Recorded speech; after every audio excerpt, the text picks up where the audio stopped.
அன்பான இதயங்களுக்கு என் இனிய வணக்கங்க.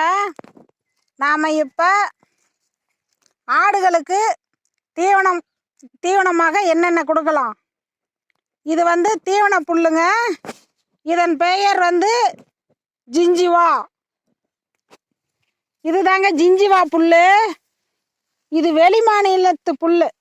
ஆடு மாடுகள் அவ்வளோ நல்லா சாப்பிடுங்க. நல்லா கொழு கொழுன்னு செழிப்பாக வளரும். நாம் இப்போலாம் வெளிநாட்டு ஆடுகளை பார்த்தோம். அதெல்லாம் எப்படி இருக்குது பார்த்தீங்களா? அந்த மாதிரி நம்ம ஆடுகளும் அந்த மாதிரி வளரும். இந்த புல்லும் பேர் ஜிஞ்சிவா புல்.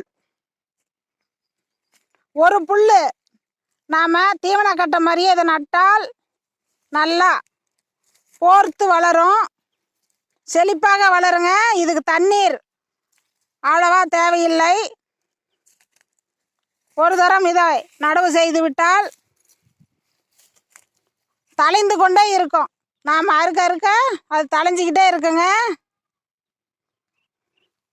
ஜிஞ்சிவா. இப்போ நாம் பார்க்குறது சூபா புல் மரங்க.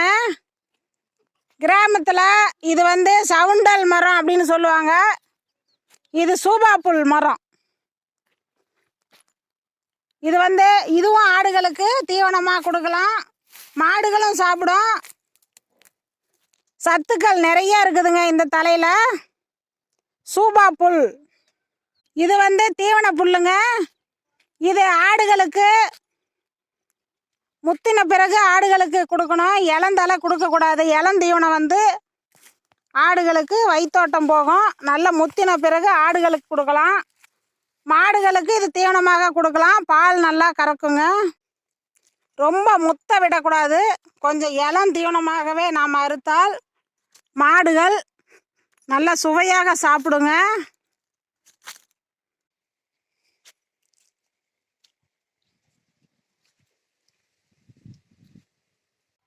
இப்போ நாம் பார்க்குறது மல்பெரி செடிங்க. பட்டுப்பூச்சி செடி. இதுவும் நம்ம ஆடுகளுக்கு தீவனமாக கொடுக்கலாம். ஆடுகள் செழிப்பாக வளருங்க. இது நம்ம தீவன கட்டை மாதிரியே இதையும் நம்ம நறுக்கி நடவு செய்தால் நல்லா தழைஞ்சிக்கும். வருஷ கணக்குக்கு இதை அறுவடையே செய்ய முடியாது. நல்லா வளர்ந்து கொண்டே இருக்குங்க. இதுதாங்க வேலி மசால். இன்னொரு ரகம் இருக்குது. அது குதிரைவாலி மசால் அப்படின்னு சொல்லுவாங்க.